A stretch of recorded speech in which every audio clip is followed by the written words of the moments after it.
Next currencies in forex market. Forex മാർക്കറ്റിൽ currencies എങ്ങനെ divide ചെയ്യാന്ന് ആർക്കെങ്കിലും അറിയാം? ഡിവൈഡ് ചെയ്യാന്ന് വെച്ചാൽ എത്ര ടൈപ്പ് ഓഫ് കറൻസീസ് ഉണ്ടെന്ന് അറിയാം? ഇല്ല, അറിയില്ല. അതിൽ ചെറിയൊരു മിസ്റ്റേക്ക് വന്നിട്ടുണ്ട്. There are 3 എന്നാണുള്ളത്.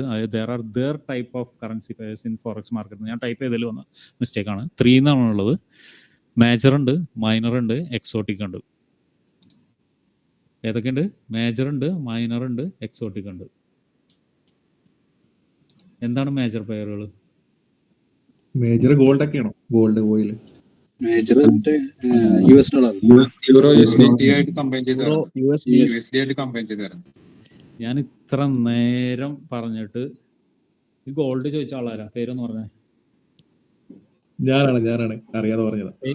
ആരാ? അബ്ദുള്ള. ഇല്ല, ഞാൻ സ്ക്രീനിൽ അബ്ദുള്ള. നമ്മൾ ഫോറക്സ് മാർക്കറ്റിനെ കുറിച്ചിട്ടാണ് പറയുന്നത്. ഗോൾഡ് ഫോറക്സ് ആണോ? ഫോറക്സ് എന്ന് പറഞ്ഞ കറൻസി. ഗോൾഡ് കറൻസി ആണോ? ഗോൾഡ് കറൻസി ആണോ? അല്ലല്ല. എന്താണ് ഗോൾഡ്? ഗോൾഡ് മെറ്റൽ അല്ലേ? അതെ ഗോൾഡ്. അതെ അല്ലേ? Major and minor and exotic എന്നുണ്ട്. മേജർ എന്ന് പറഞ്ഞാൽ നമുക്ക് മേജർ 8 രാജ്യങ്ങളുടെ കറൻസി. 8 രാജ്യങ്ങളുടെ കറൻസിയാണ് മേജർ ആയിട്ടുള്ള കറൻസികൾ. മൈനർ എന്ന് പറഞ്ഞാൽ ഇതുപോലെ തന്നെ പല രാജ്യങ്ങളുടെ കറൻസികൾ തന്നെ അങ്ങോട്ടും ഇങ്ങോട്ടുള്ള ഇതിനെ പറയുന്നത്. ഐ മീൻ റിലേഷൻ ഉണ്ടല്ലോ. ഞാൻ പറഞ്ഞില്ലേ, ഇപ്പം ഇന്ത്യയുടെ INR ആണെന്ന് എല്ലാവർക്കും അറിയാലോ. INR USD ആയിട്ട് മാച്ച് ചെയ്തിട്ടാണ് നമുക്ക് നമ്മുടെ എക്കണോമി ചലിച്ചുകൊണ്ടിരിക്കുന്നത്. അതറിയാലോ? അറിഞ്ഞൂടെ? യെസ്. അപ്പോൾ അതൊരു മേജർ കറൻസി പെയറാണ്. എന്ന് വെച്ചാൽ അത്ര വലിയ മൂവ്മെൻ്റ് ഒന്നും ഇല്ലാത്ത, അത്ര വലിയ ട്രാൻസാക്ഷൻ ഒന്നും ഇല്ലാത്ത കറൻസി പെയറാണ് ഇന്ത്യൻ USD വേഴ്സസ് INR. പക്ഷേ USD versus GBP, USD versus euro എന്തായിരിക്കും? അല്ലെങ്കിൽ യൂറോ വേഴ്സസ് USD എന്തായിരിക്കും? രണ്ടും മേജർ കറൻസി അല്ലേ? അല്ലേ? ഇപ്പൊ മൈനറും മേജറും മനസ്സിലായോ?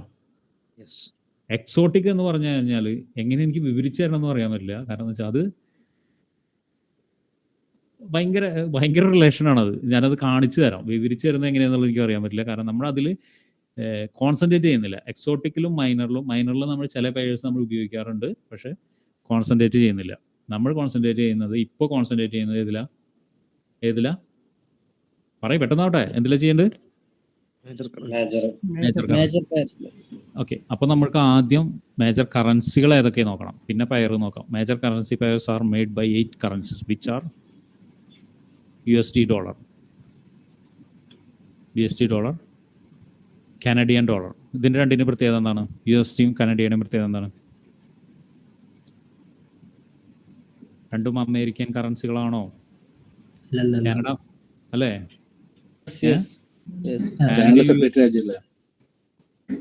ആരാ ചോദിച്ചു സെപ്പറേറ്റ് രാജ്യം എന്ന് ചോദിച്ചാളായിരുന്നു പേരെന്ന് പറഞ്ഞത്? ഞാനിപ്പോ ഇതിലല്ലാത്തതുകൊണ്ടാണ് കേട്ടോ. ഞാനെന്ന് പറഞ്ഞാൽ എനിക്ക് കാണില്ല, കാരണം ഞാനിപ്പോ ഇരിക്കുന്ന രമേശ്. ഞാൻ അമേരിക്ക എന്ന് പറഞ്ഞാൽ എന്താണ്? American ഭൂഖണ്ഡത്തിലുള്ളതല്ലേ Canada? അമേരിക്ക എന്ന് പറഞ്ഞാൽ യുണൈറ്റഡ് സ്റ്റേറ്റ് ആണ് അമേരിക്ക എന്ന് പറഞ്ഞാൽ അമേരിക്ക. മറ്റേത് അമേരിക്കൻ ഭൂഖണ്ഡമാണ്. അപ്പോൾ ഞാൻ അമേരിക്ക എന്ന് പറയുമ്പോൾ നിങ്ങൾ അമേരിക്ക എന്ന് US മാത്രമായിട്ട് കണക്കൂട്ടല്ലേ കേട്ടോ? കാനഡയും യുഎസും എന്താണ്? കാനഡയും US ഡോളറും എന്താണ്? അമേരിക്കൻ ഭൂഖണ്ഡത്തിലുള്ളതാണ്. അപ്പോൾ ഒരു ഭൂഖണ്ഡം കവർ ചെയ്തു അല്ലേ? ഒരു ഭൂഖണ്ഡം കവർ ചെയ്തു. ഒന്ന് ആലോചിക്കുക. രണ്ടാമത്തെ യൂറോ എന്ന് വെച്ചാൽ യൂറോസോൺ എന്താണ്? യൂറോസോൺ എന്താണ്? ലണ്ടൻ. അതാരാ പറഞ്ഞേ? മുക്താർ. അപ്പൊ ഇതെന്താ സംഭവം? അതെ, GBPയും ഇതിൽ തന്നെ വരുന്നുണ്ട്. ലണ്ടൻ അല്ലേ? യൂറോപ്യൻ സോൺ എന്ന് പറഞ്ഞാൽ യൂറോപ്യൻ രാജ്യങ്ങൾ. യൂറോപ്യ എന്ന് പറഞ്ഞ ഒരു ഭൂഖണ്ഡം അറിയാലോ? നേരത്തെ പറഞ്ഞ അമേരിക്കൻ ഭൂഖണ്ഡം പറഞ്ഞാലോ യൂറോപ്പ് ഒരു ഭൂഖണ്ഡം അറിയാലോ? അറിഞ്ഞൂടെ? യൂറോപ്യൻ രാജ്യങ്ങൾ എത്ര യൂറോപ്യൻ രാജ്യങ്ങളാണ്? 18 ആണെന്നാണ് എൻ്റെ അറിവ്. 18 യൂറോപ്യൻ രാജ്യങ്ങൾ ഏകീകൃതമായി ഉപയോഗിക്കുന്ന കറൻസിയാണ് യൂറോ. GPB എന്ന് പറഞ്ഞു കഴിഞ്ഞാൽ ബ്രിട്ടന്റെ മാത്രം കറൻസിയാണ്. ഇതിൽ ചെറിയൊരു മിസ്റ്റേക്ക് പറ്റിയിട്ടുണ്ട്, ഞാൻ കാണിച്ചു തരാം. 2 കറൻസി യൂറോപ്പിൽ നിന്ന് കണ്ടു.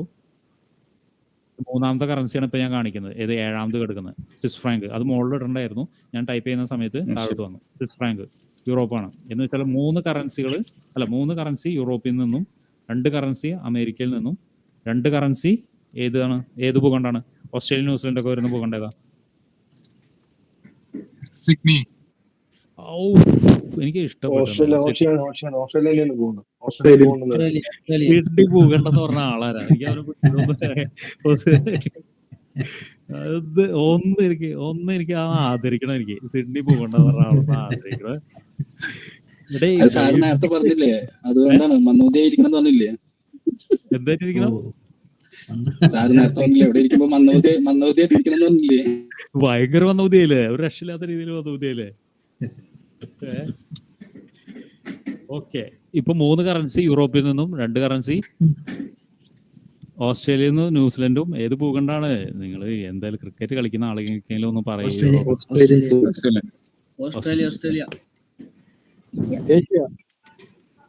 ആരെ ഏഷ്യ പറഞ്ഞ്? എന്തോ ആടേ, നിങ്ങൾക്ക് ഇത്ര ഉറക്കം വന്നിട്ട് പോയി കിടന്നുറങ്ങ്.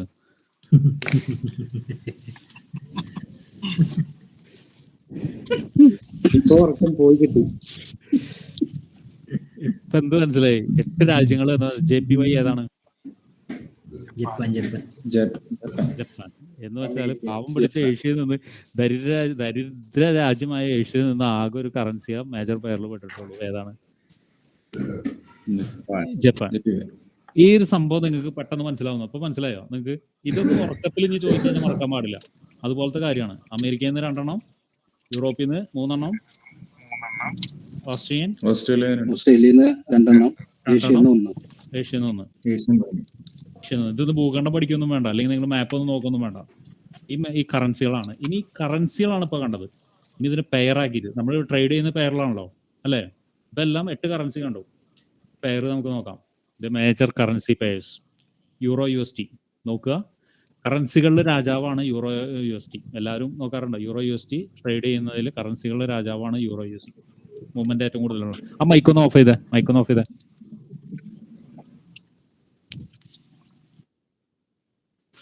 Euro USD, JPB USD, USD JPY, USD CHF, USD CAD, AUD USD, New Zealand USD. ഇതില് മേജറായിട്ട് അല്ലെങ്കിൽ മെയിൻ ആയിട്ട് കണ്ട ഒരു കാര്യം, ഒരു കോമൺ കാര്യം എന്താണ്? USD പെയറാണ്. USD പെയറാണ് അല്ലേ? മൈക്കൊന്ന് ഓഫ് ചെയ്യട്ടോ.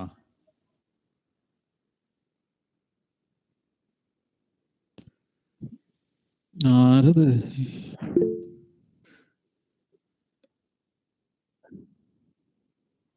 USD പെയർ അല്ലേ മേജർ ആയിട്ടുള്ള ഇത് അല്ലേ? ഓക്കെ, മേജർ കറൻസിയിൽ എല്ലാത്തിലും USD ഉണ്ട്. അപ്പോൾ USDയുടെ മൂവ്മെന്റ് എന്താണ്? മാർക്കറ്റിനെ മൊത്തത്തിൽ ബാധിക്കും ഇല്ലേ? USDയുടെ മൂവ്മെന്റ് മൊത്തത്തിൽ ബാധിക്കും. അത് മനസ്സിലാക്കാൻ വേണ്ടിയിട്ടാണ് ഞാൻ പറഞ്ഞത്. ഇത് നിങ്ങൾ കാണാപാഠം തന്നെ പഠിക്കണം. ഇതിന്റെ പ്രത്യേകത എന്ന് വെച്ചാൽ 8 കറൻസികൾ ഉണ്ടെങ്കിൽ പോലും പെയർ 7 ഉള്ളൂ. 1, 2, 3, 4, 5, 6, 7 പെയറുള്ളൂ. 7 പെയറുള്ളൂ. മേജറാണ് ഇവിടെ പറഞ്ഞത്, മൈനർ അല്ല. മേജറിന്റെ കാര്യമാണ് പറഞ്ഞത്. മൈനറിലേക്ക് നമ്മളിപ്പോൾ കോൺസെൻട്രേറ്റ് ചെയ്യുന്നില്ല. ചില സമയത്ത് നമ്മൾ എടുക്കും, മൈനർ എടുക്കും, മാർക്കറ്റിൽ വെച്ച് എടുക്കും. മേജർ കറൻസി, ഈ ഒരു 7 കറൻസി നിങ്ങളുടെ വാച്ചിങ് ലിസ്റ്റിൽ 7 കറൻസിയെ പാടൂ. ഗോൾഡ് എടുത്തും റിമൂവ് ചെയ്യുക. ഏതൊക്കെ റിമൂവ് ചെയ്യണം? ഗോൾഡ് എടുത്ത് റിമൂവ് ചെയ്യുക, ഓയിൽ എടുത്ത് റിമൂവ് ചെയ്യുക, ബിറ്റ് കോയിൻ എടുത്ത് റിമൂവ് ചെയ്യുക. എന്നോട് ബിറ്റ് കോയിൻ ചോദിച്ച ഒരാളുണ്ടായിരുന്നു ഇടയ്ക്ക് വന്നിട്ട്. ആരാ ചോദിച്ചത്? BTC ചോദിച്ച ആളാരാ? ലൈവ് ട്രേഡിങ്ങിൽ വന്നിട്ട് BTC ചോദിച്ച ആളാരാ? ഞാനാണ്. എടുത്ത് റിമൂവ് ചെയ്യുക. ഇത്തിരി സങ്കടമൊക്കെ ഉണ്ടാവും. ഇത്രയും പറഞ്ഞു കേട്ടിട്ട് നിങ്ങൾക്ക് റിമൂവ് ചെയ്യാൻ പറ്റിയില്ലെങ്കിൽ വേണമെന്നില്ല എന്ന് പറയാം. കാരണം ഇത്രയും നെഗറ്റീവ് പറഞ്ഞിട്ട് നിങ്ങൾ ഇത് കൊണ്ടുവന്നിട്ട് അല്ലെങ്കിൽ ഇത് വെച്ചിട്ട് ഗോൾഡ് ഇവിടെ ട്രേഡ് എടുത്ത ദിവസത്തെ അവസ്ഥ നിങ്ങൾക്ക് അറിഞ്ഞല്ലേ? മാർക്കറ്റിൽ നേരിട്ട് അറിഞ്ഞല്ലേ എന്താ സംഭവിച്ചു? വാഷൗട്ടായി പോയി.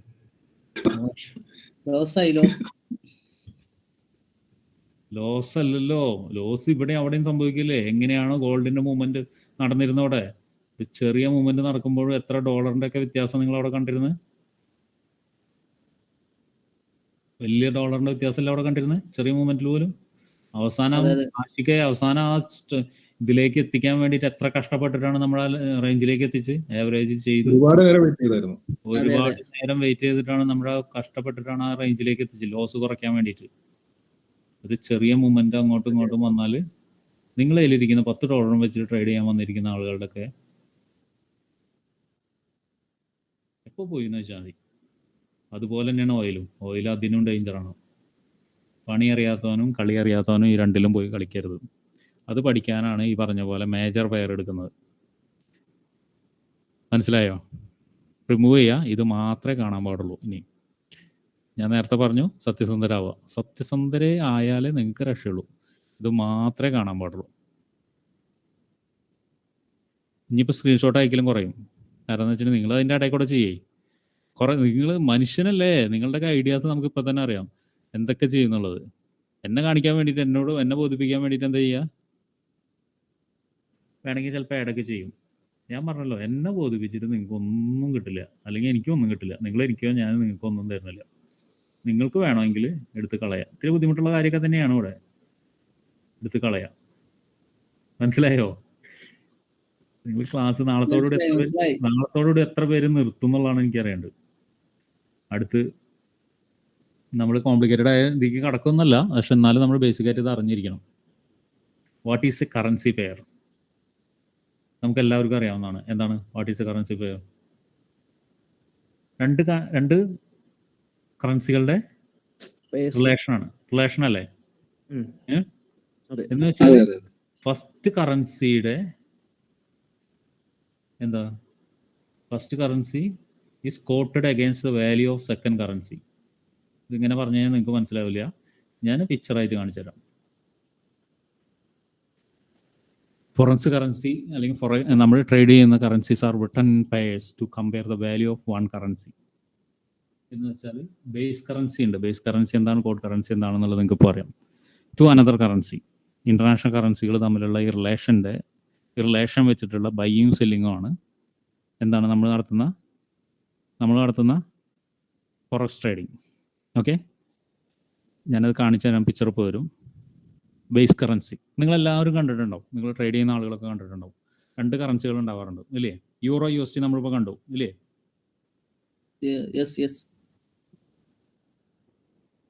ഇതിൽ കാണാം യൂറോ USD ആദ്യം കാണുന്ന കറൻസിനെ എന്താ പറയാ? ബേസ് എന്നും രണ്ടാമത് കാണുന്ന കറൻസിനെ കോട്ട് എന്നും പറയാം. ഇതാർക്കെങ്കിലും അറിയായിരുന്നു? അതിന് മുന്നേ ആരെങ്കിലും ശ്രദ്ധിച്ചിട്ടുണ്ടോ? ആദ്യം കാണുന്ന കറൻസിനെ ബേസ് കറൻസി എന്നും രണ്ടാമത് കാണുന്ന കറൻസിനെ കോട്ട് കറൻസി എന്ന് പറയാം. എന്ന് വെച്ചിട്ടുണ്ടെങ്കിൽ എന്താണ്, ഒരു യൂറോയുടെ വില അല്ലെങ്കിൽ യൂറോയുടെ വർത്ത് ഇത്ര USD ആയിരിക്കും. മനസ്സിലായോ? കൺഫ്യൂഷനായോ? ഇല്ലല്ല, മനസ്സിലായി. എന്ന് വെച്ചാൽ ഒരു യൂറോ വാങ്ങിക്കണമെങ്കിൽ നമുക്ക് ഇത്ര USD കൊടുക്കണം. അതിന് താഴെ കൊടുത്തിട്ടുണ്ട്. ആ പിക്ചറിന്റെ താഴെ നോക്കി കാണാം. ഒരു യൂറോ വാങ്ങിക്കണമെങ്കിൽ ഇത്ര USD കൊടുക്കണം. ആ പിക്ചറിന്റെ താഴെ കണ്ടോ എത്രയാണ്? യൂറോ USD 1.1302 എന്ന് വെച്ചാൽ ഒരു യൂറോ വാങ്ങിക്കാൻ നമ്മൾ എത്ര USD കൊടുക്കണം എന്നുള്ളതാണ് നമ്മുടെ പ്രൈസ്. എന്താണെന്ന് ഇപ്പോൾ മനസ്സിലായോ? എന്താണ് പ്രൈസ്? നമ്മളിങ്ങനെ പ്രൈസിൽ വാങ്ങിക്കില്ലേ? 1.1302 വാങ്ങിച്ചോ എന്നൊക്കെ ഞാൻ പറയാറില്ലേ? കേൾക്കണ്ട? അത് യൂറോ USD ആയിട്ട് കമ്പയർ ചെയ്യുന്ന സമയത്ത് ഒരു യൂറോ വാങ്ങിക്കാൻ വേണ്ടിയിട്ട് എത്ര USD കൊടുക്കണം എന്നുള്ളതാണ് ആ ഒരു പ്രൈസ്. കൺഫ്യൂഷൻ വന്നില്ലേ ഇപ്പോൾ ഇവിടെ? കൺഫ്യൂഷൻ ഇല്ല വന്ന ആളുകളൊന്ന് പറഞ്ഞേ, ആരെങ്കിലും ഒന്ന് പറഞ്ഞേ. കൺഫ്യൂഷൻ വന്ന ആളുകൾ ആർക്കും ഇല്ലേ? അപ്പോൾ ഞാൻ അടുത്തേക്ക് കിടക്കാണ്. എന്ന് വെച്ചാൽ ഒരു ഉദാഹരണത്തിന് പറയാം. എനിക്ക് പഴം വാങ്ങിക്കണം. 1 കിലോ പഴം വാങ്ങിക്കാൻ, പഴം എന്നുള്ളത് യൂറോ, USD എന്നുള്ളത് രൂപയായിട്ട് കണക്കൂട്ടുക. 1 കിലോ പഴം വാങ്ങിക്കാൻ എനിക്ക് ഇത്ര രൂപ കൊടുക്കണം, ഒരു രൂപ 13 പൈസ അല്ലെങ്കിൽ 13.02 പൈസ കൊടുക്കണം. ഇപ്പൊ മനസ്സിലായോ? മനസ്സിലായി. Yes, yes. ഒരു കിലോ പഴം വാങ്ങിക്കാൻ വേണ്ടിയിട്ട് എത്ര രൂപ കൊടുക്കണം എന്നാണ് അത് കാണിക്കുന്നത്. ഇപ്പൊ ബേസ് കറൻസിയുടെ യൂറോ കറൻസിയുടെ ഇമ്പോർട്ടന്റ് മനസ്സിലായോ?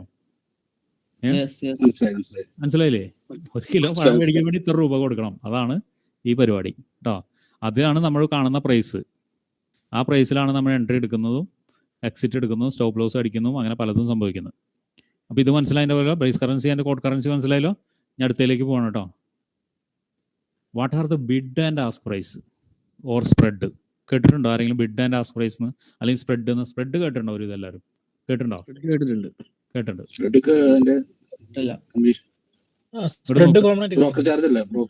ഇങ്ങോട്ട് നോക്കാം. നമ്മളിപ്പോൾ നേരത്തെ പറഞ്ഞ അതേ ഉദാഹരണം തന്നെയാണ് യൂറോ USD പ്രൈസ് എക്സാമ്പിൾ. യൂറോയ്ക്ക് ഒരു പ്രൈസ് ഉണ്ടാവും, USDക്ക് ഒരു പ്രൈസ് ഉണ്ടാവും, ഇൻഡിവിജ്വൽ പ്രൈസ് ഉണ്ടാവില്ലേ? നമ്മൾ നേരത്തെ കണ്ട പോലെയല്ല, യൂറോയ്ക്ക് ഒരു പ്രൈസ് ഉണ്ടാവും, USDക്ക് ഒരു പ്രൈസ് ഉണ്ടാവും, ഇല്ലേ? ശ്രദ്ധിച്ചിട്ടുണ്ടോ അറിയാലോ? യൂറോയ്ക്കുള്ള പ്രൈസ് 1.13281 എന്നാ വിചാരിക്കുക. ഉദാഹരണത്തിനാണ് ഞാൻ പറയുന്നത് 1.13281. ആ ഒരു പ്രൈസ് എന്ന് പറഞ്ഞാൽ എന്താണ്? Buyers are willing to buy എന്ന് വെച്ചാൽ അതൊരു ചെറിയ പൈസയാണ്, ചെറിയ വിലയാണ്. ആദ്യം കാണുന്ന പൈസയുടെ നേരത്തെ പറഞ്ഞ കഥ ഉണ്ടല്ലോ, ഓർത്തില്ലേ? നമ്മൾ എപ്പോഴാണ് വാങ്ങിക്കാൻ എപ്പോഴാണ് വാങ്ങിക്കാൻ ഉദ്ദേശിക്കുക? പൈസ കുറഞ്ഞിരിക്കുമ്പോഴല്ലേ വാങ്ങിക്കാൻ ഉദ്ദേശിക്കുക, അല്ലേ? അതെ. അപ്പൊ കുറഞ്ഞ പൈസ എന്താണ്? ബിഡും. നമ്മൾ വാങ്ങിക്കാൻ ചെല്ലുമ്പോൾ ഇപ്പോൾ പറഞ്ഞ പോലെ 10 രൂപയ്ക്ക് എനിക്ക് സാധനം കിട്ടും. 10 രൂപയ്ക്ക് സാധനം വേണമെന്ന് പറഞ്ഞിട്ട് ചെല്ലുന്ന സമയത്ത് നമുക്ക് അവിടെ എത്രയ്ക്കാവും? 12 രൂപയ്ക്കാവും കിട്ടുക, അല്ലേ? അതെ 12 രൂപയ്ക്കാവും കിട്ടുക നമ്മൾ മാർക്കറ്റ്. അപ്പോൾ ആ 12 രൂപ എന്ന് പറഞ്ഞത് എന്തായിരിക്കും? ആസ്ക് പ്രൈസും എന്ന് വെച്ചാൽ നമ്മൾ ഉദ്ദേശിക്കുന്ന പൈസ 10 രൂപയാണെങ്കിൽ വാങ്ങിക്കുന്ന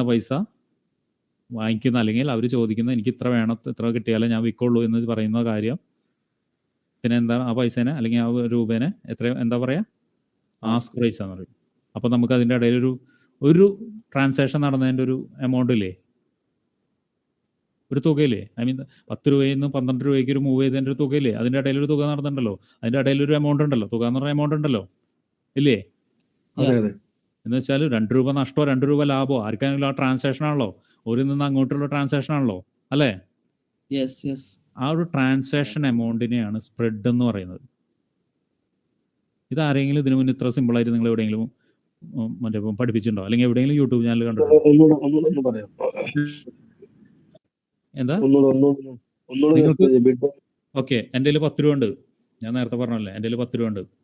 അതിന് ബിഡ് പ്രൈസ് എന്ന് പറയും. 10 രൂപയ്ക്ക് എനിക്കൊരു സാധനം വാങ്ങിക്കണം. ആ 10 രൂപ വെച്ചിട്ടാണ് ഞാൻ സാധനം വാങ്ങിക്കാൻ പോകുന്നത്. മാർക്കറ്റിലേക്ക് പോവാണ്. വാങ്ങിക്കാൻ പോകുന്ന സാധനം എന്താണെന്ന് വെച്ചാൽ പഴം എന്ന് വിചാരിച്ചോ. 10 രൂപയ്ക്ക് എനിക്ക് പഴം വേണം.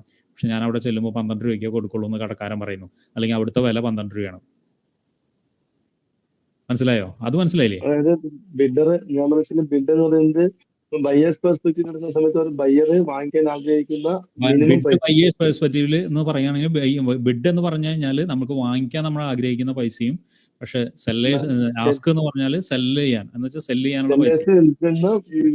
മിനിമം പ്രൈസ്, സെല്ലേഴ്സിന് മിനിമം പ്രൈസ് ആണ്. സെല്ലേഴ്സിന്റെ വില്ലിംഗ് ആണ്. നമുക്ക് വില്ലിംഗ് അതിങ്ങനെ മാറിക്കൊണ്ടിരിക്കില്ല, അങ്ങോട്ടും ഇങ്ങോട്ടും മാറിക്കൊണ്ടിരിക്കും. വില്ലിംഗ് ആണ്. കാരണം നമുക്ക് ഫിക്സഡ് പ്രൈസ് എന്ന് പറയാൻ പറ്റില്ലല്ലോ, വില്ലിംഗ് ആണ് മാറിക്കൊണ്ടിരിക്കും. എന്ന് വെച്ചാൽ 10 രൂപയ്ക്ക് വാങ്ങിക്കാൻ ഞാൻ ഇന്ന സാധനം പഴം വാങ്ങിക്കാൻ പോയി, പക്ഷെ എനിക്ക് മാർക്കറ്റിൽ ചെല്ലുമ്പോൾ അതിന് 12 രൂപയാണ് വില. പക്ഷെ എനിക്ക് വാങ്ങിക്കാതിരിക്കാൻ നിർവാഹമില്ല. ഞാൻ വാങ്ങിക്കുമ്പോൾ എനിക്ക് എന്തായിരിക്കും? 2 രൂപയുടെ നഷ്ടം സംഭവിച്ചു, ഇല്ലേ? അല്ലെങ്കിൽ 2 രൂപയുടെ ട്രാൻസാക്ഷൻ സംഭവിച്ചു, അല്ലെ? ട്രാൻസാക്ഷൻ എന്ന് പറയാൻ പറ്റില്ല, അവിടെ ഒരു ഗ്യാപ്പ് ഉണ്ടായിരുന്നു. ഒരു വെച്ചാൽ 10 രൂപയ്ക്ക് എനിക്ക് 10 നിന്ന് 10 കിട്ടുകയാണെങ്കിൽ എന്താണ്? 0 ആണ്. കാരണം ഞാൻ ഉദ്ദേശിച്ച കറക്റ്റ് വിലക്ക് കിട്ടി. 10 നിന്ന് 12 രൂപയ്ക്ക് ആണെങ്കിൽ 2 രൂപയുടെ ഒരു എമൗണ്ട് അവിടെ ഉണ്ട്, അല്ലേ? ഒരു തുകയില്ലേ അവിടെ? ആ തുകേനെയാണ് നമ്മൾ പറയുന്നത് എന്താ പറയുന്നത്? സ്പ്രെഡ് എന്ന് പറയുന്നത്. ഞാൻ 10 രൂപയ്ക്ക് വാങ്ങിക്കാൻ ഉദ്ദേശിച്ചു സാധനം, 13 രൂപയ്ക്ക് അല്ലെങ്കിൽ 14 രൂപയ്ക്ക് 15 രൂപയ്ക്ക് കിട്ടി. അപ്പൊ എന്തായി? സ്പ്രെഡ് എന്തായി? സ്പ്രെഡ് കൂടിയില്ലേ, ഇല്ലേ? ആരെങ്കിലും പറയൂ, ഇത്ര പറയും. സ്പ്രെഡ് കൂടിയില്ലേ? 14 രൂപയ്ക്ക് വാങ്ങിച്ചു, സ്പ്രെഡ് കൂടിയോ? 15 രൂപയ്ക്ക് വാങ്ങിച്ചു, സ്പ്രെഡ് കൂടിയോ? 16 രൂപയ്ക്ക് വാങ്ങിച്ചു, സ്പ്രെഡ് കൂടിയോ? കൂടി. ഇപ്പോൾ ബ്രോക്കർമാരുടെ കാര്യങ്ങൾ സംസാരിക്കുന്ന സമയത്ത് പലവട്ടം നമ്മൾ സംസാരിച്ചിട്ടുണ്ട്, അതിൽ സ്പ്രെഡ് കൂടുതലാണ്. അതിൽ സ്പ്രെഡ് കൂടുതലാണ് എന്ന് സംസാരിച്ചിട്ടില്ലേ? അപ്പൊ ഇത് കേട്ടിട്ടുണ്ട്. മാർക്കറ്റ് വിലയല്ല അല്ലെ കിട്ടുന്നത്? ഈ സ്പ്രെഡ് എന്ന് പറയുന്നത് മാർക്കറ്റിലെ കറണ്ട് പ്രൈസ് അല്ല. അല്ല, മാർക്കറ്റിന്റെ കറണ്ട് പ്രൈസ് അല്ല. നമ്മൾ വാങ്ങിക്കാൻ ഉദ്ദേശിച്ച പൈസയും നമുക്ക് കിട്ടിയ പൈസ എന്ന് ഉദ്ദേശിക്കും, അല്ലെങ്കിൽ സെല്ലേഴ്സ് വിൽക്കാൻ ഉദ്ദേശിക്കുന്ന പൈസയും നമ്മൾ വാങ്ങിക്കാൻ ഉദ്ദേശിക്കുന്ന പൈസയുടെ ഇടയിലുള്ള ഒരു ഗ്യാപ്പിനെയാണ് സ്പ്രെഡ് എന്ന് പറയുന്നത്. നമുക്ക് വാങ്ങിക്കുകയോ വാങ്ങിക്കാതിരിക്കുകയോ ചെയ്യാം. അതാ വില്ലിംഗ് എന്ന് പറഞ്ഞിട്ട് അടിയിൽ ചെയ്തിരിക്കുന്നത്. വാങ്ങിക്കാതിരിക്കുകയോ ചെയ്യാം. പക്ഷെ നമ്മൾ വാങ്ങിക്കാൻ പോകുന്ന സമയത്ത് നമ്മുടെ കയ്യിൽ 10 രൂപ ഉള്ളൂ, അവരുടെ അടുത്ത് 12 രൂപയ്ക്ക് വിൽക്കുള്ളൂ എന്ന് പറഞ്ഞു കഴിഞ്ഞാൽ നമുക്ക് അതിൻ്റെ ഉള്ളിൽ നടക്കുന്ന ഒരു ഗ്യാപ്പ് ഉണ്ടല്ലോ, നമുക്കറിയാലോ. ഈസി കണക്കല്ലേ, ഈസി മാക്സ് അല്ലത്. ആ ഒരു കണക്കിനെയാണ് പറയുന്നത് സ്പ്രെഡ്, അല്ലെങ്കിൽ ആ ഒരു വ്യത്യാസത്തിനെയാണ് പറയുന്നത്. കണക്കെന്നല്ല, ആ ഒരു വ്യത്യാസത്തിനെയാണ് പറയുന്നത് സ്പ്രെഡ് എന്ന് പറയുന്നത്. ഇത് പല ബ്രോക്കേഴ്സും പല രീതിയിലാണ് മാനേജ് ചെയ്യുന്നത്. യൂറോ USD എക്സ്നസിൽ ചെയ്യുന്ന പോലെ ആയിരിക്കില്ല വേറൊരു ബ്രോക്കറിലുള്ളത്, അല്ലെങ്കിൽ വേറെ, എനിക്ക് ബ്രോക്കറുടെ പേരൊന്നും ഞാൻ പറയുന്നില്ല, പല ബ്രോക്കേഴ്സിലുള്ളത്. ഈ സ്പ്രെഡ്, ടൈറ്റ് സ്പ്രെഡ് എന്ന് പറഞ്ഞു കഴിഞ്ഞാൽ സ്പ്രെഡ് കുറഞ്ഞ് ടൈറ്റ് സ്പ്രെഡിലേക്ക് വരുന്നതാണ് ടൈറ്റ് സ്പ്രെഡ് എന്ന് പറഞ്ഞാൽ. സീറോ സ്പ്രെഡ് എന്ന് പറഞ്ഞാൽ 10 രൂപയ്ക്ക് നമ്മൾ വാങ്ങിക്കാൻ ഉദ്ദേശിച്ചു, 10 രൂപയ്ക്ക് തന്നെ നമുക്ക് കിട്ടി, സീറോ സ്പ്രെഡ് എന്ന് പറയുന്നത്. അങ്ങനെയാണ് സ്പ്രെഡിൻ്റെ കണക്ക് വരുന്നത്. ഇവിടെ നമുക്ക് ബിഡ് പ്രൈസ് പഠിച്ചു, ആസ്ക് പ്രൈസ് പഠിച്ചു, സ്പ്രെഡ് പഠിച്ചു. അപ്പം എല്ലാവർക്കും അത് മനസ്സിലായോ? മനസ്സിലായില്ലേ? മനസ്സിലായി. കൺഫ്യൂഷൻ മനസ്സിലായി. ഇവിടെ currency price have exchange rates that's are based on their bid and ask price. എന്ന് വെച്ചാൽ ഒരു കറൻസി ഇതിൽ നമ്മൾ വാങ്ങിക്കാൻ പോകുന്ന സമയത്ത് 10 രൂപയ്ക്ക് വാങ്ങിക്കാൻ പോകുന്ന സമയത്ത് നമുക്ക് 12 രൂപയ്ക്കേ കിട്ടൂ, അല്ലെങ്കിൽ 11 രൂപയ്ക്കേ കിട്ടൂ. അപ്പോൾ നമുക്ക് ഓൾറെഡി 1 രൂപ നഷ്ടം വന്നു ഇല്ലേ? 1 രൂപ നഷ്ടം വന്നു ഇല്ലേ? അതെ. ആ നഷ്ടമാണ് ബ്രോക്കറുടെ കമ്മീഷൻ. നേരത്തെ ഇവിടെ എഴുതി തന്നെയാണ് അവിടെ എഴുതുന്നത്, ജസ്റ്റ് ഒന്ന് ഞാൻ എൻ്റർ ചെയ്യുന്നുള്ളൂ. ആ നഷ്ടമാണ് ബ്രോക്കറുടെ കമ്മീഷൻ, നമ്മുടെ നഷ്ടമാണ് ബ്രോക്കറുടെ കമ്മീഷൻ. അപ്പോൾ ബ്രോക്കർ എന്താ ഉണ്ടാവുക? ഓട്ടോമാറ്റിക്കായിട്ട് ബ്രോക്കർ എന്ത് ചെയ്യും? സ്പ്രെഡ് കൂട്ടിയിടും അല്ലേ? സ്പ്രെഡ്. അതുകൊണ്ടാണ് ട്രസ്റ്റബിൾ ആയ ബ്രോക്കേഴ്സിനെ തിരഞ്ഞെടുക്കണം എന്ന് എപ്പോഴും പറയുന്നത്. പല ബ്രോക്കേഴ്സും, നിങ്ങൾ ഉപയോഗിക്കുന്ന ബ്രോക്കേഴ്സ് തന്നെ ചിലർക്ക് നോക്കിയാൽ അറിയാം, പല ബ്രോക്കേഴ്സും ഭയങ്കര സ്പ്രെഡ് ആയിരിക്കും. ഇതിനൊരു നിയന്ത്രണം ഇല്ല സത്യം പറഞ്ഞാൽ.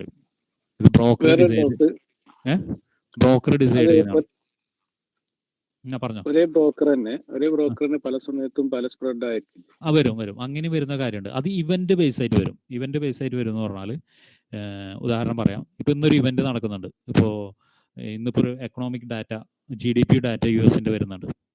ആ വരുന്ന സമയത്ത് ബ്രോക്കേഴ്സിന് അറിയാം വളറ്റൈൽ കൂടും. കാരണം എന്ന് വെച്ചിട്ടുണ്ടെങ്കിൽ അങ്ങനെ ന്യൂസ് എത്രത്തോളം നമ്മൾ ടെക്നിക്കൽ അനാലിസിസ് പഠിച്ചാലും ഒരു ന്യൂസ് വന്നു കഴിഞ്ഞാൽ മാർക്കറ്റിനെ ആദ്യം എഫക്ട് ചെയ്യുന്ന ന്യൂസാണ്. ഇന്ത്യൻ മാർക്കറ്റിലുള്ളവർക്ക് അറിയാലോ, കൊറോണ തന്നെ ഒരു ഉദാഹരണമാണ്. ഇന്ത്യൻ മാർക്കറ്റല്ല, വേൾഡ് മാർക്കറ്റിലല്ല, കൊറോണ തന്നെ ഉദാഹരണം. കൊറോണ എന്ന് പറഞ്ഞ ന്യൂസ് വന്നപ്പോൾ എന്താണ്, ലോകത്തുള്ള മാർക്കറ്റുകളൊക്കെ ഇടിഞ്ഞ് താഴോട്ട് പോന്നു ഇല്ലേ? അപ്പോൾ അതുപോലെ ഒരു ന്യൂസ് വരികയാണെങ്കിൽ ഓട്ടോമാറ്റിക് എന്ത് ചെയ്യും? ബിഡ് ആൻഡ് ആസ്ക് പ്രൈസ് കുറച്ച് കൂട്ടിയിടും അവർ. എന്തുകൊണ്ടാണ് കൂട്ടിയിടുന്നത്? മാർക്കറ്റ് വളറ്റൈൽ എന്ന് പറഞ്ഞു കഴിഞ്ഞാൽ മാർക്കറ്റിലേക്ക് ലിക്വിഡിറ്റി കൂടും, മണി പമ്പിങ് നടക്കും. ഈ ന്യൂസ് ടൈമിൽ ട്രേഡ് ചെയ്യാൻ ആളുകൾ ഒരുപാടുണ്ടാവും, അത് ഇൻസ്റ്റിറ്റ്യൂഷൻസ് ഒരുപാടുണ്ടാവും. അതൊക്കെ കൃത്യമായിട്ട് പറഞ്ഞ് എങ്ങനെ ട്രേഡ് ചെയ്യണം എന്നുള്ള അവർക്ക് അറിയാം. ആ ഒരു സമയത്ത് മാർക്കറ്റ് സ്പ്രെഡ് കൂട്ടിയിടും. കണ്ടിട്ടുണ്ടാവും, നിങ്ങൾ കണ്ടിട്ടില്ലേ സ്പ്രെഡ് കൂടുന്നത്? അതാണ് മെയിൻ കാരണം കേട്ടോ. ഇത് കൺഫ്യൂഷനായോ? അതോ വിഷമം വല്ലതും തോന്നുന്നുണ്ടോ? ലക്ഷങ്ങളും ആയിരങ്ങളൊക്കെ മാർക്കറ്റിൽ കളഞ്ഞ ആൾക്കാരോട് ചോദിച്ചു കൺഫ്യൂഷനായി. നിങ്ങൾ ചെയ്യേണ്ടത് എന്താണ്? അങ്ങനെയുള്ള ന്യൂസ് വരുമ്പോൾ എന്താ ചെയ്യേണ്ടത്? മാറി നിൽക്കുക, അത്രേ ഉള്ളൂ കേട്ടോ, വേറെ ഒന്നുമില്ല. അതിന് ന്യൂസ് എങ്ങനെ നോക്കണം, ന്യൂസ് കിട്ടുന്ന സോഴ്സ് എന്താണ്, ഇതൊക്കെ ഞാൻ പറഞ്ഞുതരാം. ഇപ്പൊ സ്ക്രീൻ കാണുന്നുണ്ടോ? പിപ്പ് ആൻഡ് പിപ്പറ്റ് എന്ന് പറഞ്ഞിട്ട് കാണുന്നുണ്ട്. ഞാൻ ആദ്യം ഇത് പറഞ്ഞുതരാം. പിപ്പ് ആൻഡ് പിപ്പറ്റ്, നിങ്ങൾ പിപ്പ് ആൻഡ് പിപ്പറ്റ് എന്ന് പലവട്ടവും ഞാൻ പറഞ്ഞു കേട്ടിട്ടുണ്ട് അല്ലേ? നിങ്ങൾക്ക് പലരും ലൈബ്രറിയിൽ ഇരിക്കുന്ന പലരും നിങ്ങൾ കേട്ടിട്ടുണ്ടോ? പിപ്പ് ആൻഡ് പിപ്പറ്റ് എന്ന് പല ടൈമിൽ പറഞ്ഞിട്ടുണ്ട്. ഇപ്പോൾ euro USD pip and pipette ആണ് മുകളിൽ കാണുന്നത്. എന്താണ് euro USD pip and pipette എന്താണെന്നുള്ളത് എങ്ങനെ കണ്ടുപിടിക്കണം എന്നുള്ള ആദ്യം പറയാം. ആക്ച്വലി ഇതിന് എപ്പോൾ നോക്കുകയാണെങ്കിലും എല്ലാ കറൻസിക്കും 5 ഫിഗർ ഉണ്ടാവും അല്ലേ? 5 ഫിഗർ ഉണ്ടാവും. ആരെങ്കിലും ശ്രദ്ധിച്ചിട്ടുണ്ടോ? ആരെങ്കിലും ശ്രദ്ധിച്ചിട്ടുണ്ടോ? ഒരെണ്ണം കാണാം സ്ക്വയർ റൂട്ട് പോലെ, നമ്മൾ സ്കൂളിലൊക്കെ പഠിച്ചിട്ടുണ്ട്, സ്ക്വയർ റൂട്ട് പോലെ ഒരെണ്ണം കാണാം, മുകളിൽ കിടക്കുന്നത് കാണാം, കണ്ടിട്ടുണ്ടോ? അതിനെ പിപ്പറ്റ് എന്ന് പറയുന്നത്. ആ പിപ്പറ്റിനെ മനസ്സിലാക്കാൻ വേണ്ടി, ഞാൻ വീണ്ടും പറയാണ്, മനസ്സിലാക്കാൻ വേണ്ടി നമ്മൾ അതിനെ പൈസ എന്ന് വിളിക്കുന്നു. ഓക്കെ, പൈസ എന്ന് വിളിക്കുന്നു. എത്ര പൈസയാണ് അവിടെ ഒരു നമ്പർ എന്ന് പറഞ്ഞ് 10 പൈസ കണക്ക് കൂട്ടാം നമ്മൾ. ഒരു നമ്പർ എന്ന് പറഞ്ഞു കഴിഞ്ഞാൽ ഇപ്പോൾ കാണുന്നത് 5 കാണുന്നത്, യൂറോ യൂഎസ്ഡിയിൽ 5 കാണുന്നത് അല്ലേ? ഏറ്റവും അവസാനം കിടക്കുന്ന പച്ച ഫിഗർ അല്ലേ? അതെ അതെ. അത് ഇവിടെ എഴുതിയിരിക്കുന്നത് താഴത്താണ്, മറ്റേത് നോക്കണ്ട, നിങ്ങൾ ചാർട്ടിൽ എപ്പോഴും കാണുന്നത് മുകളിലായിരിക്കും കാണാം. ഓക്കെ, അതിന് 5 എന്ന് പറഞ്ഞാൽ 50 പൈസ എന്ന് വിചാരിക്കാം. ഓക്കെ, അങ്ങനെ ആവുമ്പോൾ 9 കഴിഞ്ഞാൽ എത്രയായിരിക്കും?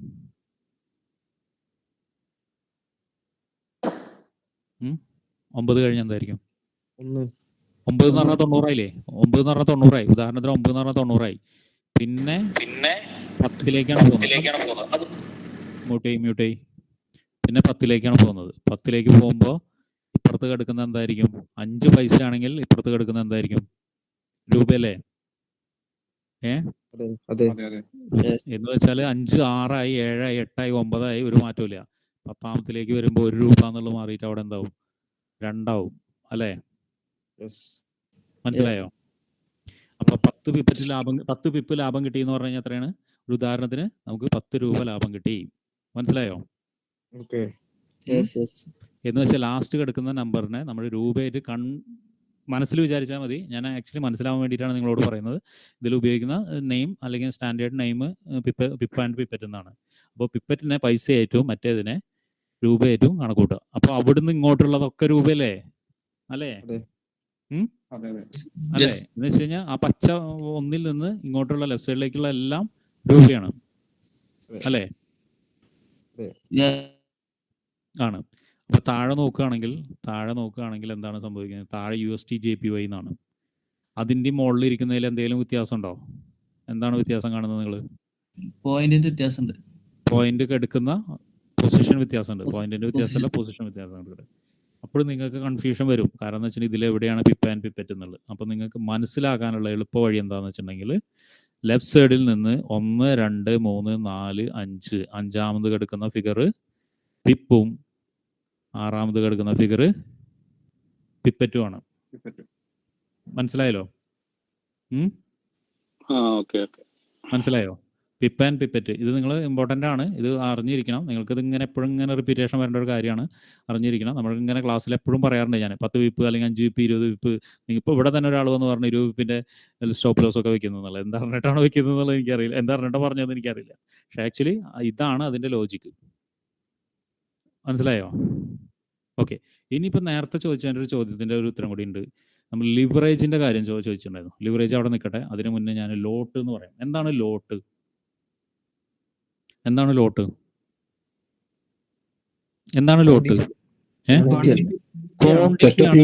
ക്വാണ്ടിറ്റി ആണ് ലോട്ട് ആക്ച്വലി. എന്ന് വെച്ചാൽ ക്വാണ്ടിറ്റിയുടെ പ്രത്യേകത എന്താണെന്ന് വെച്ചിട്ടുണ്ടെങ്കിൽ നിങ്ങളിപ്പോൾ സ്റ്റോക്ക് മാർക്കറ്റിൽ, ഇന്ത്യൻ സ്റ്റോക്ക് മാർക്കറ്റിൽ എങ്ങനെയാണ് ക്വാണ്ടിറ്റി വാങ്ങിക്കുക? ഐ മീൻ ഓപ്ഷൻ ചെയ്യുന്ന ആളുകൾ എങ്ങനെ വാങ്ങിക്കുക? ഓപ്ഷൻ ബാങ്ക് നിഫ്റ്റി 15 ബാങ്ക് നിഫ്റ്റിയിൽ 15ഉം നിഫ്റ്റിയിൽ 50. ഇതിന് മുന്നേ 15 അല്ലായിരുന്നല്ലോ ബാങ്ക് നിഫ്റ്റിയിൽ? 25 അല്ലായിരുന്നോ? 25 പിന്നെ അത് മാറ്റി.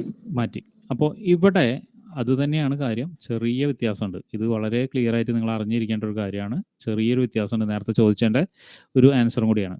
ഒരു സ്റ്റാൻഡേർഡ് ലോട്ട് എന്ന് പറഞ്ഞു കഴിഞ്ഞാൽ ഒരു വോളിയാണ്. നമ്മളിപ്പോൾ ബാങ്ക് നിഫ്റ്റിയിൽ പറയുന്ന പോലെ, ഉദാഹരണത്തിന് ബാങ്ക് നിഫ്റ്റിയിൽ ഒരു സ്റ്റാൻഡേർഡ് ലോട്ട് എന്ന് പറഞ്ഞു കഴിഞ്ഞാൽ, നിഫ്റ്റിയുടെ പറയാം, നമുക്ക് ഇത്തിരി കൂടുതൽ അതല്ലേ.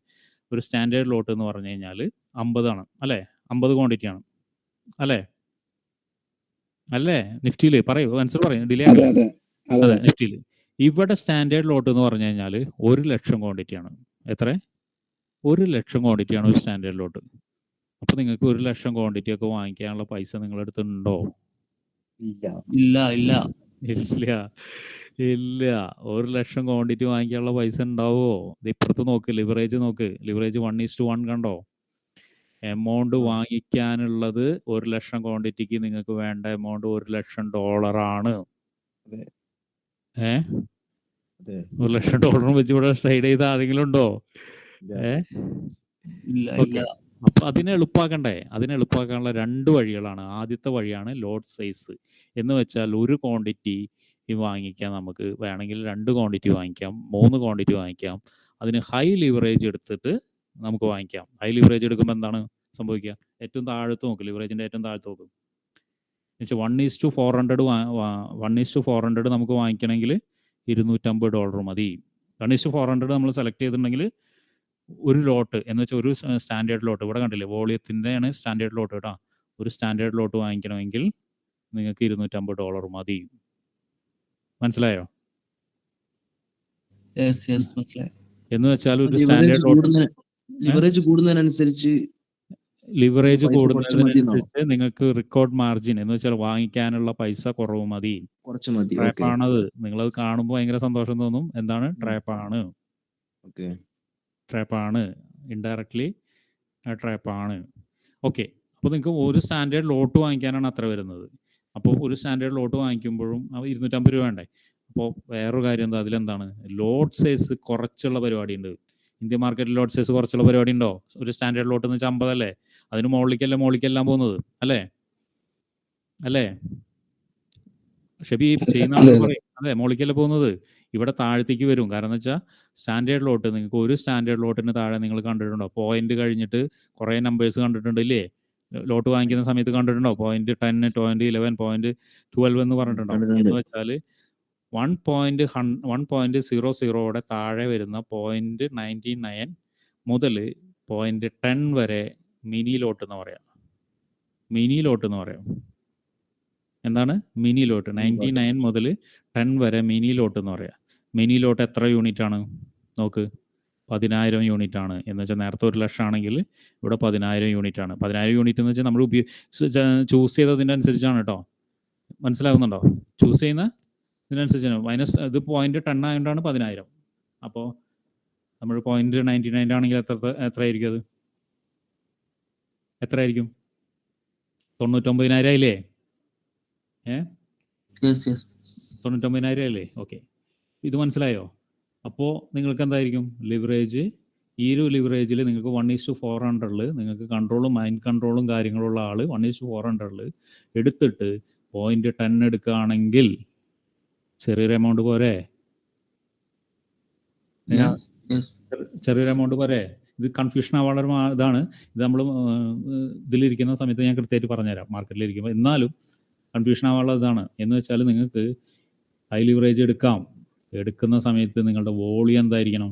നിങ്ങളോട് എല്ലാവരോടും ഞാൻ പറയുന്ന കാര്യം എന്താണ്? 0.01 അല്ലേ? മാർക്കറ്റിലിരിക്കുന്ന എല്ലാവരോടും ഞാൻ പറഞ്ഞിരിക്കുന്നത് 0.01 അല്ലേ പറഞ്ഞിരിക്കുന്നത് അല്ലേ? നിങ്ങൾ എത്ര ലിവറേജ് എടുത്തു എന്നൊന്നും എനിക്കറിയില്ല. പക്ഷെ എനിക്കറിയാം നിങ്ങൾ പലർക്കും അറിയാത്ത രീതിയിലായിരിക്കും അവിടെ ഇരിക്കുന്നുണ്ടാവുക. അപ്പോൾ അതുകൊണ്ടാണ് ഈ 0.01 എന്ന് പറയുന്നത്. ചിലപ്പോൾ നിങ്ങൾ 1:2,000 എടുത്തിട്ടുണ്ടായിരിക്കും. ഇതിൽ 400 വരെ കാണിച്ചിട്ടുള്ളൂ, 2,000 എടുത്തിട്ടുണ്ടായിരിക്കും. പക്ഷെ ഇതൊന്നും നിങ്ങളെ ബാധിക്കില്ല. എന്തുകൊണ്ടാണ്? നിങ്ങളെല്ലാം അത്യാവശ്യമുള്ള ഒരു എമൗണ്ട് ഉണ്ടെങ്കിൽ 0.01 നിങ്ങൾക്കൊരു ലോസ് സംഭവിക്കുമ്പോൾ ചെറിയൊരു ലോസ് സംഭവിക്കുള്ളൂ. അത് ഞാൻ പിന്നെ പറയപ്പെടുത്തുന്നുണ്ട്. മനസ്സിലായോ? ഇപ്പോൾ ലിവറേജ് കൂടുന്നതിനനുസരിച്ച് എടുത്തത് കൂടുന്നതിനനുസരിച്ച് സ്പ്രെഡിൽ വ്യത്യാസം വരുന്നുണ്ടോ? സ്പ്രെഡിനൊരു വ്യത്യാസമില്ല. സ്പ്രെഡിനൊരു വ്യത്യാസമില്ല. ലിവറേജും സ്പ്രെഡും തമ്മിൽ ഒരു ബന്ധമില്ല. ലിവറേജും ലോട്ട് വായിച്ചിട്ടുള്ള ബന്ധമുള്ളൂ, ലോട്ടായിട്ടുള്ള ബന്ധമുള്ളൂ. എന്ന് വെച്ചാൽ നിങ്ങളോട് എപ്പോഴും ഞാൻ പറയുന്നത് 0.01 എടുക്കാൻ പറയുന്നത് നിങ്ങളുടെ കയ്യിൽ കിടക്കുന്ന പൈസ എത്രയാണെന്ന് എനിക്കറിയില്ല. 1, 2 അത് പ്രൊട്ടക്റ്റ് ചെയ്യണം. നിങ്ങൾക്ക് വേണമെങ്കിൽ $250 ഉണ്ടെങ്കിൽ 1:400 എന്നുള്ള ലിവറേജിൽ നിങ്ങൾക്ക് വേണമെങ്കിൽ ഒരു സ്റ്റാൻഡേർഡ് ലോട്ട് എടുക്കാം. പക്ഷെ എന്താ സംഭവിക്കുക? ഒരു മൂവ്മെൻറ്റ് അങ്ങോട്ടും വന്ന കാരണം എന്താ വെച്ചാൽ ഇതിൻ്റെ ക്വാണ്ടിറ്റി എത്രയാണ്? 1,00,000 ക്വാണ്ടിറ്റിയാണ്. പ്രോഫിറ്റ് അത് അടുത്ത് ഞാൻ പറയാം. ഇത് ഞാൻ എപ്പോഴും പറയാം 0.01 ആണ് എപ്പോഴും പറയുന്നത് അല്ലേ? നാനോ ലോട്ട് എന്ന് പറഞ്ഞത് വിട്ടേക്കും. നമ്മുടെ ബ്രോക്കറിൽ നാനോ ലോട്ട് എന്നുള്ള കാര്യമില്ല. ഞാൻ ഇതും ഇനി പ്രോഫിറ്റ് ലോസ് ആയിട്ടുള്ള ബന്ധം പറഞ്ഞുതരാം ഞാൻ. അപ്പോൾ നിങ്ങൾക്ക് ഇത്തിരി കൂടി ക്ലിയർ ആവും. ഇപ്പോൾ കൺഫ്യൂഷൻ ഉണ്ടോ? അതിൽ ആർക്കെങ്കിലും ഇത്രയും പറഞ്ഞതിൽ ആർക്കെങ്കിലും കൺഫ്യൂഷൻ ഉണ്ടോ? ഉണ്ടെങ്കിൽ ചോദിക്കണേ. ഇല്ലല്ലോ? ഓക്കെ, ഇപ്പോൾ ഈ ഒരു ഭാഗം മറക്കുക. കാരണം ലിവറേജും മാർജിനും നിങ്ങൾക്ക് ഏകദേശം മനസ്സിലായില്ലേ? ലിവറേജ് എന്താണ്, ക്വാണ്ടിറ്റി എന്താണ്, ഇതെന്താണെന്നൊക്കെ മനസ്സിലായില്ലേ? ഓക്കെ, ഇനി നിങ്ങൾ ട്രേഡ് ചെയ്യുന്ന ക്വാണ്ടിറ്റിയിലേക്ക് ഞാൻ വരാം. ട്രേഡ് ചെയ്യുന്ന ക്വാണ്ടിറ്റി നിങ്ങൾക്ക് ഒരു സ്റ്റാൻഡേർഡ് ലോട്ട് വോളിയം കൂട്ടുക, ഒരു സ്റ്റാൻഡേർഡ് ലോട്ട് 0.10, 0.01 ഈ 3 ഞാൻ പറയുന്നത്. നിങ്ങൾ ട്രേഡ് ചെയ്യുന്ന ഒരു സ്റ്റാൻഡേർഡ് ക്വാണ്ടിറ്റിയിലാണ്. അതിപ്പോൾ എത്ര രൂപയ്ക്ക് എടുത്തു എന്താണെന്നൊന്നും ഞാൻ പറയുന്നില്ല. നിങ്ങൾക്ക് ചിലപ്പോൾ $1000 ഉണ്ടാവും, ചിലപ്പോൾ $500 ഉണ്ടാവും, ചിലപ്പോൾ $100 ഉണ്ടാവും, $250 ഉണ്ടാവും. നിങ്ങൾ ലിവറേജ് എടുത്തതൊന്നും ഞാൻ പറയുന്നില്ല. ഞാനിപ്പോൾ ഇതിൻ്റെ പ്രോഫിറ്റ്, ഈ ഒരു ക്വാണ്ടിറ്റി എടുക്കുന്ന സമയത്ത് വരുന്ന പ്രോഫിറ്റും ലോസാണ്. ഒരു സ്റ്റാൻഡേർഡ് ലോട്ട് എടുത്തിട്ട് ഒരു പിപ്പ് മൂവ് ചെയ്താൽ, ഒരു പിപ്പ് എന്ന് പറഞ്ഞാൽ ഏതാണ്? നമ്മൾ മുകളിൽ പറഞ്ഞ എന്താ? 5ാമത്തെ സംഖ്യ അല്ലേ? 5ാമത്തെ സംഖ്യ അല്ലേ? പറയൂ. 5ാമത്തെ സംഖ്യ എന്ന് വെച്ചാൽ ഇന്ത്യൻ മാർക്കറ്റിലാണെങ്കിൽ 5ാമത്തെ സംഖ്യ, ഇന്ത്യൻ മാർക്കറ്റിലാണ് ഒരു രൂപ മൂവ് ചെയ്യുകയാണെങ്കിൽ നിങ്ങൾക്ക് കിട്ടുന്ന ലാഭം $10 ഒരു പിപ്പ് മൂവ് ചെയ്യുകയാണെങ്കിൽ കിട്ടുന്ന ലാഭം $10. അപ്പോൾ നഷ്ടം എന്തായിരിക്കും? $10 എന്ന് വെച്ചാൽ ഒരു പിപ്പിൻ്റെ കാര്യം ഞാൻ പറഞ്ഞിട്ടാ. ഒരു പോയിന്റ് മാറുന്നതിനാണ് പറഞ്ഞത് ലാഭം കിട്ടും $10. ഒരു പിപ്പ് മാറിയാലും നിങ്ങൾ വിചാരിച്ച ഇടത്തേക്കാണ് മാറുന്നതെങ്കിൽ $10 ലാഭവും, ഓപ്പോസിറ്റ് ആണെങ്കിൽ $10 നഷ്ടമാണ്. അപ്പോൾ പോയിന്റ് ടണ്ണിലാണെങ്കിലോ $1 അല്ലേ? അതെ, $1. പോയിന്റ് 0.01 10 സെന്റ് എന്നാണ് പറയട്ടെ. നമ്മൾ പൈസ എന്ന് പറയുന്ന പോലെ ഇതിനെ സെന്റ് എന്ന് പറയാം. 10 സെന്റ്. ഇപ്പം എന്തുകൊണ്ട് ഞാൻ നിങ്ങളോട് പറയുന്നതെന്ന് പറയാം, .01 എടുക്കണം എന്ന് പറയുന്നത് എന്താണെന്ന് മനസ്സിലായോ?